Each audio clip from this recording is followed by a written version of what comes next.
Army day की आप सबको हार्दिक बधाई और सेना दिवस 2026 के अवसर पर ऐतिहासिक और सुंदर शहर जयपुर में आप सभी से बातचीत करना मेरे लिए गर्व की बात है।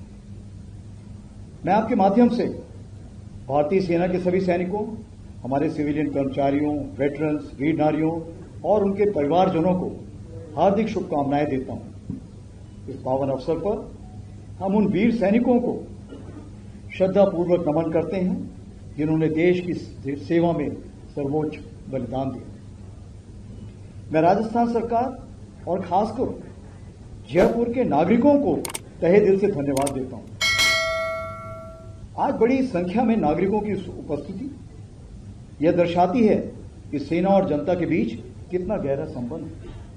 आपका उत्साह और समर्थन हर सैनिक का मनोबल बढ़ाता है। जयपुर में सेना दिवस का आयोजन सेना को नागरिकों के और करीब लाने का प्रयास है। परेड के अलावा नो योर आर्मी मेला जैसे कार्यक्रमों ने इस संबंध को और मजबूत किया। आज शाम शौर्य संध्या में ऑपरेशन सिंदूर के दौरान सेना के साहस, अनुशासन और क्षमता का प्रदर्शन किया जाएगा। ऑपरेशन सिंदूर ने एक नया नॉर्मल स्थापित किया है। इस ऑपरेशन ने भारतीय सेना की तेज प्रतिक्रिया, बेहतर समन्वय और सटीक कार्यवाही की क्षमता का दर्शाया है। यह एक परिपक्व, आत्मविश्वासी और जिम्मेदार बल की तस्वीर प्रस्तुत करता है जो राष्ट्रीय हितों की रक्षा के लिए पूरी तरह सक्षम है। पिछले कुछ वर्षों में भारतीय सेना की सोच में एक स्पष्ट बदलाव आया।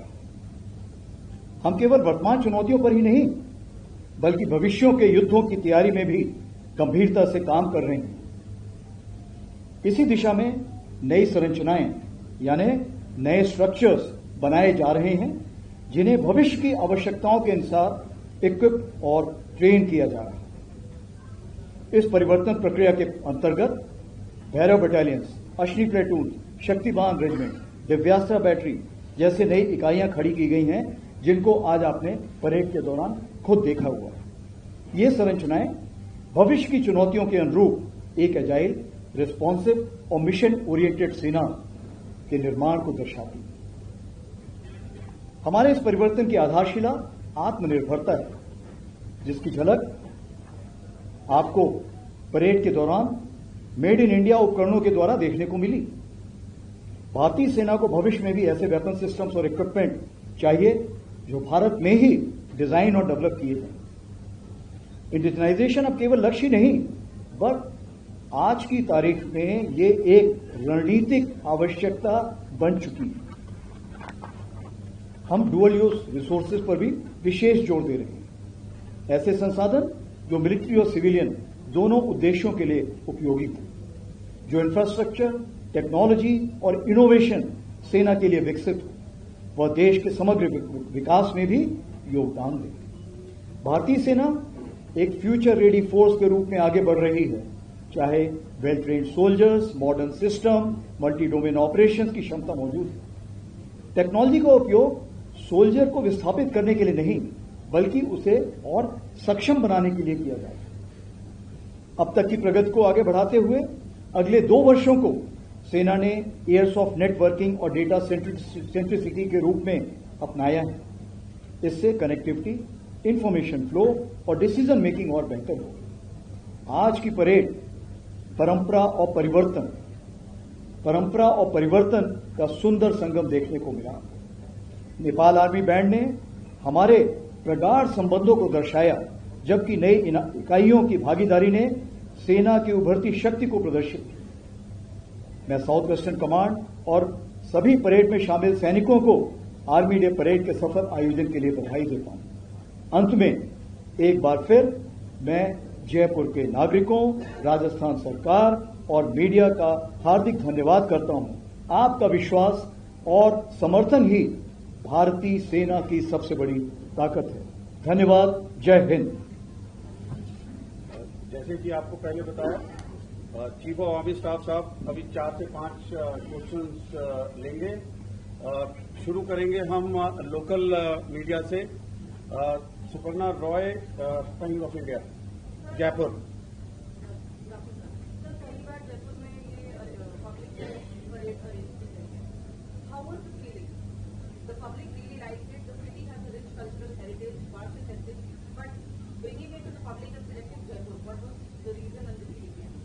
सबसे बड़ी चीज ये है कि हम इसको राजस्थान लाना चाहते हैं। आज की तारीख पे आप देखेंगे फौज में सबसे ज्यादा जो बहादुर सैनिक हैं वो राजस्थान से हैं। राजस्थान की माटी में शैतान सिंह भाटी पैदा हुए, अब्दुल हमीद पैदा हुए थे।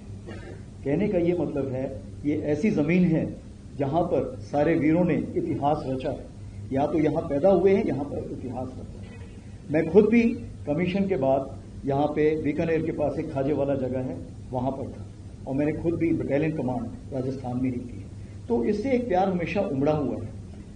अगर हम राजस्थान की बात करें तो मैंने आपको जैसे बताया कि परंपरा और परिवर्तन, ये दो चीजें सेना बहुत महत्व देती है, और यही चीज आप जयपुर में भी देखेंगे। ये जयपुर ऐसा शहर है जहां पे परंपरा सदियों से चली आ रही है और परिवर्तन भी उसके साथ चला आ रहा है। तो जब दो सेनाएं और जयपुर की माहौल जब एक ही एकाग्रता या एक ही कन्वर्जेंस रखती है तो क्यों ना जयपुर को ऐसे चुना जाए। और मैं यहाँ के नागरिकों को बहुत बहुत धन्यवाद देना चाहता हूं कि आपने इसको दोनों हाथों से अपनाया, और जिस तरह से आपने इस परेड के लिए सपोर्ट किया, चाहे वो आम नागरिक हो, चाहे वो यहाँ का एडमिनिस्ट्रेशन हो, मैं तहे दिल से दोबारा एक बार धन्यवाद देना चाहूंगा कि अगर आज ये परेड आप लोगों को अच्छी लगी है तो इसमें जयपुर के निवासियों का और राजस्थान सरकार का बहुत बड़ा हाथ है। Next Nandita Dagar from Doordarshan. Sir, आपने ये बोला है कि ये डेकेड ऑफ ट्रांसफॉर्मेशन है, और वो ट्रांसफॉर्मेशन जो था हमने अपनी फौज का आज देखा लाइक दिव्यास्त्रा बैटरी और शक्तिवान रेजिमेंट, हमारे 2 कंटिजेंट्स जो थे भैरव बटालियन के। तो सर फ्यूचरिस्टिक वॉरफेयर का भी हमने नमूना देखा। तो sir what are the key messages जो हम एक तो हमने जयपुर में होल्ड किया, जो साउथ वेस्टर्न कमांड का एक हमारी फ्रंटियर कमांड है and force operation, what are the key messages that we are trying to send to our enemies and to our countrymen that you are trying. तो आपने सही सवाल पूछा है कि दुश्मन के लिए और हमारे खुद देश के लिए क्या इसमें मैसेज है। तो सबसे बड़ा संदेश ये है, मैं पूरे आम नागरिकों को आश्वासन दिलाना चाहता हूं कि भारतीय सेना हर समय हर जगह पूरे तरीके से तैयार है किसी भी ऐसे किसी प्रकार के आक्रमण के लिए। तो ये मैं बताना चाहता हूं, जिसको हम बोलते हैं ऑफ प्रिपेयर्डनेस, हमारी पूरी है। दूसरी चीज, जैसे आपने फ्यूचर वॉरफेयर यानी भविष्य में लड़ाई कैसी होगी, क्या हम उसके लिए तैयारी कर चुके हैं? जी हां, क्योंकि भविष्य की लड़ाई हर दिन बदलती रहेगी, इसलिए आज की तारीख पे जो हमें उचित लगा हमने उसकी तैयारी की और परेड में हमने उसे आपको दिखाया। आगे आने वाले दिनों में हम ऐसी तैयारी और बढ़ाते रहेंगे। तो ये मैं आपको दूसरा आश्वासन दिलाना चाहता हूं कि भारतीय सेना समय के साथ अपने आप को बदलती रहेगी और उभरती शक्ति में जो बदलाव लाने हैं उसको लाती रहेगी। और तीसरी चीज सबसे बड़ी ये है कि मैं यहां पर सबको एक धन्यवाद देना चाहता हूं कि आप जब भारतीय सेना को एक ऊंचे स्टेज पर ले जाते हैं या ऊंचे ओहदे पर ले जाते हैं तो हमारे भारतीय सैनिक का मनोबल बहुत ऊंचा होता है। तो आज अगर आप भारतीय सेना के मनोबल को ऊंचा करना चाहते हैं तो आप जरूर जो आपने परेड देखी है इसके बारे में सब जगह बातचीत कीजिए। और मैं आपसे ये एक जरूर गुजारिश करूंगा, रिक्वेस्ट करूंगा कि भारतीय सेना का जवान तो सरहद पे खड़ा रहता है, लेकिन उसके परिवार की देखरेख एक आम नागरिक की जिम्मेवारी है। उसके लिए जरूर मैं चाहूंगा कि पूरा देश उसके परिवार की देखरेख की जिम्मेवारी संभाले। धन्यवाद। नेक्स्ट संदीप बोल, IANS news agency. Veterans day था और आप ही के जंगल में वेटरन्स अचीवमेंट अवार्ड भी शुरू किए गए। अक्सर आप लोग जो ऑफिसर्स होते हैं, सोल्जर्स होते हैं, वो जब तक फोर्सेज में रहते हैं तब भी एक अपना जो है देश के लिए, निर्माण के लिए, नेशनल बिल्डिंग के लिए भी जो वो देते रहते हैं। लेकिन रिटायरमेंट के बाद जब वो एक्स सर्विसमैन हो जाते हैं, वेटरन्स हो जाते हैं, तो उनके रोल को आप किस तरीके से देख रहे हैं एज अ नेशन बिल्डर? अगर हम वेटरन्स की बात करें तो मेरे ख्याल से फौजी की सबसे बड़ी खूबी वो कभी रिटायर नहीं होता। उसकी जो मानसिक सोच है वो कभी भी बदलाव नहीं लाती। अगर उसने सवेरे उठना है तो वो उठेगा, वर्जिश करनी है तो करेगा, लोगों को हेल्प करनी है तो करेगा। तो कहना ये मैं चाहता हूं कि जब सैनिक सर्विस में होता है तो उसकी काबिलियत इतनी होती है, उसने ज्यादा चीजें सीखी होती हैं। आधे टाइम तो उसको खुद नहीं पता होगी उसकी खूबियां क्या है, मैं हमेशा बोलता हूं कि उसको अपना सीढ़ी किसी और से बनवाना चाहिए तब उसको खुद की खूबियां पता लगेगी। जब सोल्जर वापस रिटायरमेंट के लिए जाता है या दूसरी इनिंग्स के लिए जाता है तो उसकी जो खूबियां हैं वो उजागर करने के लिए हमने ये अवार्ड शुरू किया है। क्योंकि बहुत जगह आप देखिए, ये जाके अपने घरों में, अपने गांव में, अपने शहरों में बहुत जगह जाके ये बहुत जगह काम कर रहे हैं। कोई सामाजिक जागरूकता के लिए कर रहा है, कोई सामाजिक उत्थान के लिए कर रहा है, कोई किसी को एजुकेशन के लिए हेल्प कर रहा है, कोई स्पोर्ट्स के लिए हेल्प कर रहा है, किसी ने अपनी जमीन पे ही एक स्कूल खड़ा कर दिया और उसको सहायता प्रदान कर रहा है, कोई जाके कहीं पे कोचिंग कर रहा है। तो कहने का ये मतलब है कि नेशन बिल्डिंग का कोई भी आप मापदंड देखेंगे उसमें आप पाएंगे कि फौजी वहां पर जरूर खड़ा होगा। तो हमारा सिर्फ यही था, सेना का ये कहना कि हम उस फौजी तक पहुंचे और उसके काम को हम एक्नॉलेज करें कि आपके काम को हम सम्मान करते हैं और आपको सैल्यूट करते हैं। उससे सबसे बड़ा फायदा ये है कि देश में उसका जो काम है सबको नजर आता है। और मन की बात में भी आपने देखा, प्रधानमंत्री जी ने भी कई ऐसे हमारे सेवानिवृत्त हैं जिनके बारे में मन की बात में जिक्र किया है। एजेंसी से और कौन है? पीटीआई ऋषिकेश।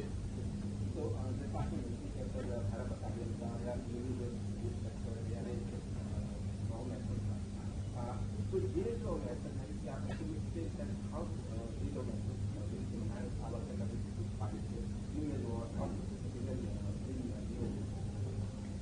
जो आपने सवाल पूछा है कि ये जो हमने नए ऑर्गेनाइजेशंस खड़े किए हैं, ये हमारी जो एफिशिएंसी है लड़ाई की उसको कैसे बढ़ा सकते हैं। तो सबसे पहले हमने देखना है कि रूस और यूक्रेन वॉर में हमने क्या सीखा।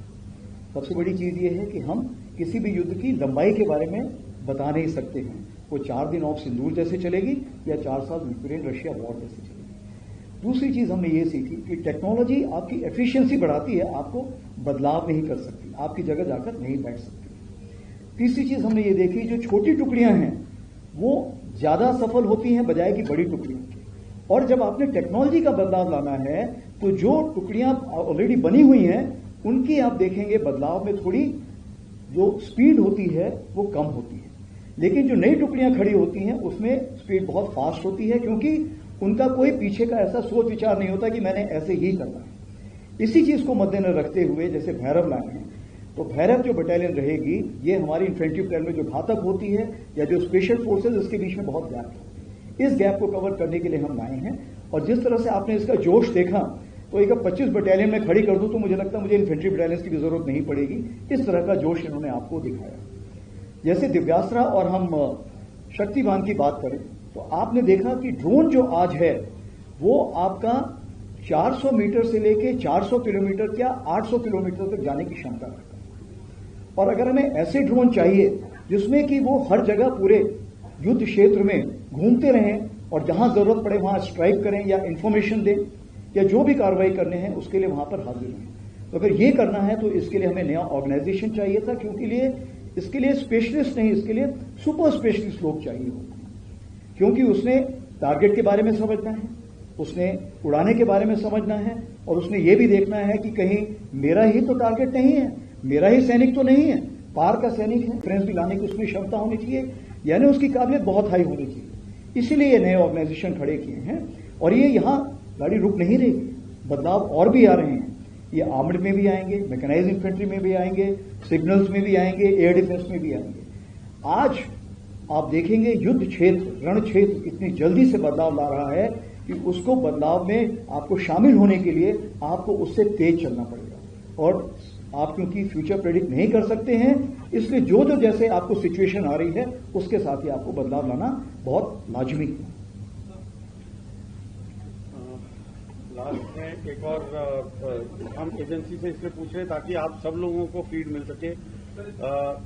आयुष है यहाँ पर? हाँ, ANI से। मेरा सवाल जो है वो स्वदेशी जो ऑफ सिंदूर और आर्मी डे परेड में भी हमने अभी देखा है।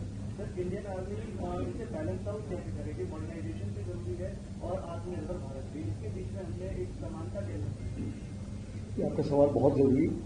सबसे चीज मैंने आपको पहले बताई थी कि आज का जो युद्ध है वो 4 दिन चलेगा या 4 साल चलेगा, मैं नहीं बता सकता। ये तो युद्ध क्षेत्र में ही पता लगेगा। इसका मतलब ये है कि अगर आपको लंबी लड़ाई लड़नी है तो आपका साजो सामान देश में ही बनना चाहिए।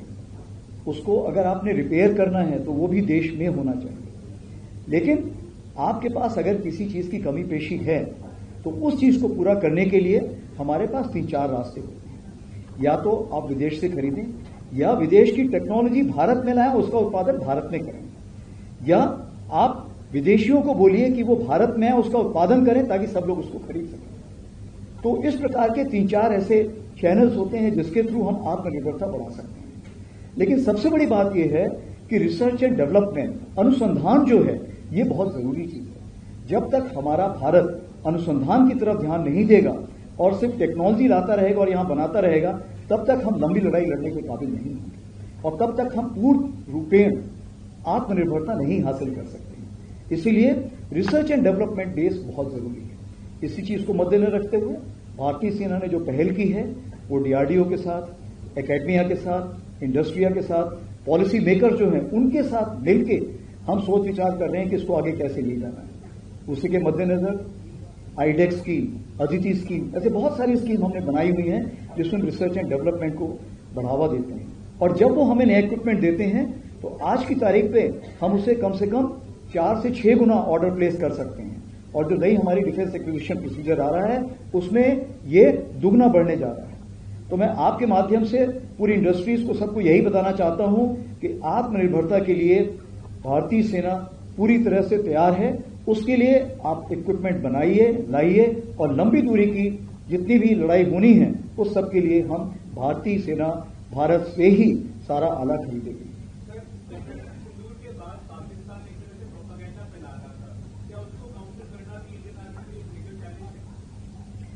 देखिए, डिपेंड करता है। एक विंस्टन चर्चिल जी ने बोला था जो नेगेटिव न्यूज है वो जब तक मैं कपड़े पहनता हूं तब तक वो घूम के वापस मेरे पास आ जाती है। तो कहने का ये मतलब है कि अगर आप सिर्फ नेगेटिव न्यूज देखेंगे तो पॉजिटिव न्यूज छूट जाएगी पीछे। जहां तक पाकिस्तान प्रोपेगेंडा बुला रहा है वो प्रोपेगेंडा जो है उससे 100 गुना हमारा पॉजिटिव प्रोपेगेंडा जा रहा है। और पॉजिटिव प्रोपेगेंडा हम प्रोपेगेंडा नहीं करते। मैंने कल भी इसके बारे में परसों भी बात की थी। हम सिंगल सोर्स ऑफ ट्रूथ रखते हैं। हमारा एडीजी स्ट्रेटकॉम, जिसमें हमारे मेजर शारदा जी हैं, वो हमेशा सच बात हमेशा डालता है। आज तक कोई भी गलत बात उसमें नहीं गई। तो आपके ऊपर निर्भर करता है कि आप किस न्यूज को देखते हैं। अगर आप एडीजी स्ट्रेटकॉम की न्यूज को देखेंगे तो आप पाएंगे कि न्यूज हमेशा करेक्ट है। मैं दोबारा उस बात को दोहराना चाहता हूं कि इंफॉर्मेशन वॉरफेयर में क्रेडिबिलिटी होना जरूरी है, विश्वसनीयता बहुत जरूरी है, कंसिस्टेंसी, समानता बहुत जरूरी है। और तीसरी बात यह है कि सिंगल सोर्स ऑफ ट्रुथ, जैसे मैंने बताया कि एडीजी स्ट्रेटकॉम है। और चौथी चीज ये कि अगर कहीं पे गैप है तो नेगेटिव न्यूज जो है वो तेज मूव करेगी। और इसी चीज को मद्देनजर रखते हुए हम लोग यकीन करते हैं कि हर दिन हर समय आप तक सारी फौज के बारे में जो भी बातें हैं आप तक पहुंचाएं।